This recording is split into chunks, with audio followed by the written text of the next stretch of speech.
Want to talk a little bit about finding notes that are really far up the instrument and you don't have any way of sort of knowing if you're going to hit them or not without cheating. Cheating would be, where's the note? There's my A.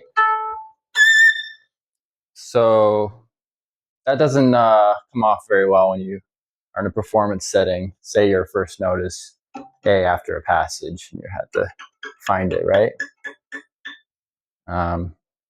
You can even do it quietly, but it still looks like amateur hour. So, not that I haven't done this before, but I feel like I can't even remember the last time I couldn't find a note that was sort of hard to find, and I had to resort to blocking. I think it's something I haven't even done in the last 10 years even. There's no note really that I can't find once you know this little trick.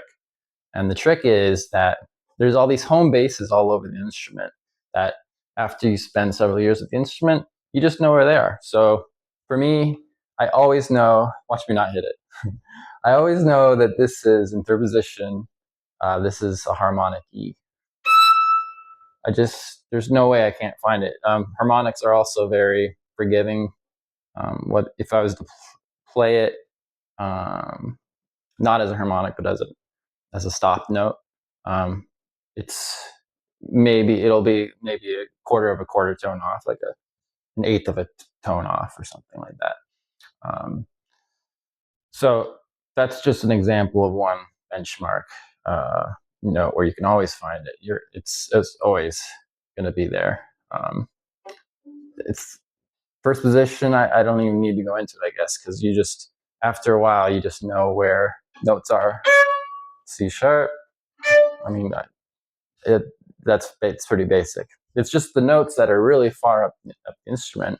It's like, how do you find those? I mean, you don't want to grab a dart and throw it and just hope for the best. You want to know where the note is without cheating. And like I said, I don't resort to this ever.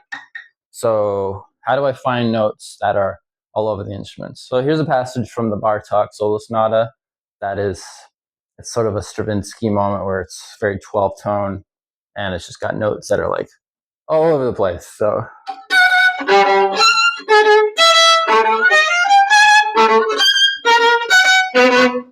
I mean, I can hit the F sharp and the F without even thinking about it because, well, F it's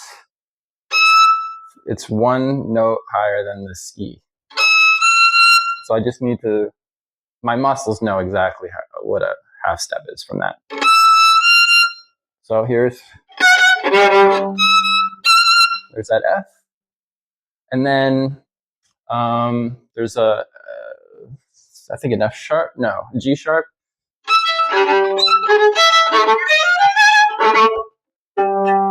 G natural. So how do I find that? Well, again, I'm coming from that benchmark, that home base, E, and I know exactly how much to just start up the instrument from there. So just a few whole tones, or I can just slide and find it. Oops. I'm never gonna miss that note. And that's all over the instrument. So you can, if you need to find a note that's even higher than that, you can go, so here, put this down, which is my first. So now I know that this is on the E, the first finger. And now an octave from there will be, so I went from E, and then a fifth down is an A, and an octave, it's just in the hand. An octave is, you always know where your octaves are after practicing octaves over many years. So you can find notes just all over the place without having to hunt and peck. It's just, you know where they are if you have a system in place. And the system is, go to your benchmark or your home base intervals and there's, for a given situation, there's one's not going to work for all of them. You're going to have to figure out, oh, what's the local home base, and then do a little trick. It's like, well, I know where that is, and I know how to get there easily from the pinky. Or in the other example is like, okay, I know where that is. I can replicate that with the first finger and go down to fifth, and I can find the octave from there.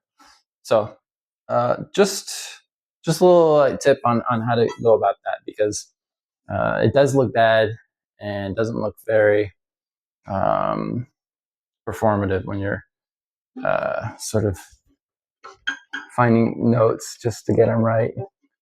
You can probably get away with that in a pit orchestra or something like that. But yeah, when you're in a recital or in a concert, you don't want to be doing that. You want to approach the instrument like you're masterful. Find that A, no problem. So I hope that was helpful, and I hope this serves as a framework to sort of thinking about how to get around things like how to best approach a problem when you don't think there's an easy solution. Perhaps this is the easiest solution. Well, step back, figure out if that looks good or sounds good. I mean, these things do come at a cost, right? You're plucking, and people see you and hear you, even if you're very quiet. I think I've seen maybe one or two concert artists employ this. It they can do what they want, but in my opinion,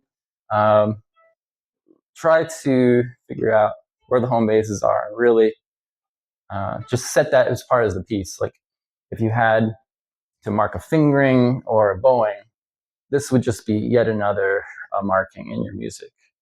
So it'd be like, I sometimes write a little X with the 4 before the note and a little bit of a guidance. So it's part of my practice to know, or part of the practice for that piece, to know that this crazy note's coming up, and how to get to it has a little bit of a roadmap.